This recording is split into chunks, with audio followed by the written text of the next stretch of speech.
On connaît bien la FMQ pour ses cours de perfectionnement de moto, mais il y a beaucoup d'autres mandats. On a un travail qui se fait plus dans l'ombre. On parle de représentation des motocyclistes auprès des instances du gouvernement. On parle, entre autres, du ministère des Transports du Québec. On parle de la SAC, Société d'assurance automobile du Québec.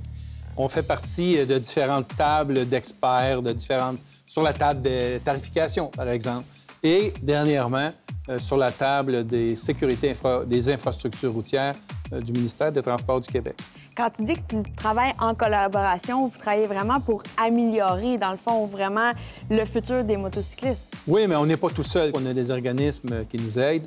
Et puis, on fait partie d'un portrait, si on veut. Je pense je ne sais pas si on peut dire qu'on est chanceux en ce moment d'avoir l'encadrement qu'on a là, mais au moins, on nous écoute.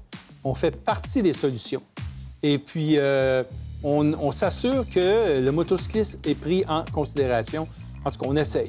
C'est quoi qui s'en vient pour 2021? Y a-t-il beaucoup de changements? Ou on peut-il avoir des hints, peut-être, avec la SAC? On parle de tarification, par exemple. Bien, ça va être pour 2022, 23, 24. S'il n'y a pas trop de ralentissement, on va avoir probablement une proposition de la SAC pour une rectification, si on peut dire, de la tarification pour les motocyclistes.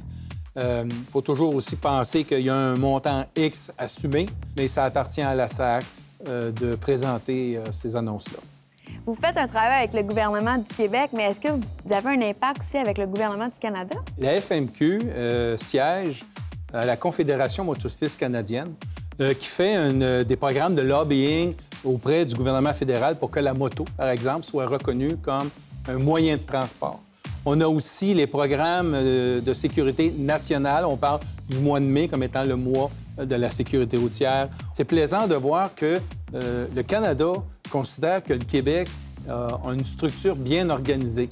Et puis, on est chef de file dans nos implications auprès des gouvernements, auprès de certaines municipalités, et puis aussi au niveau des organisations avec qui on collabore.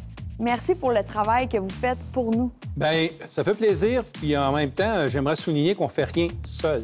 Hein? On a besoin de monde autour de nous qui nous appuie. Je les remercie. Merci beaucoup.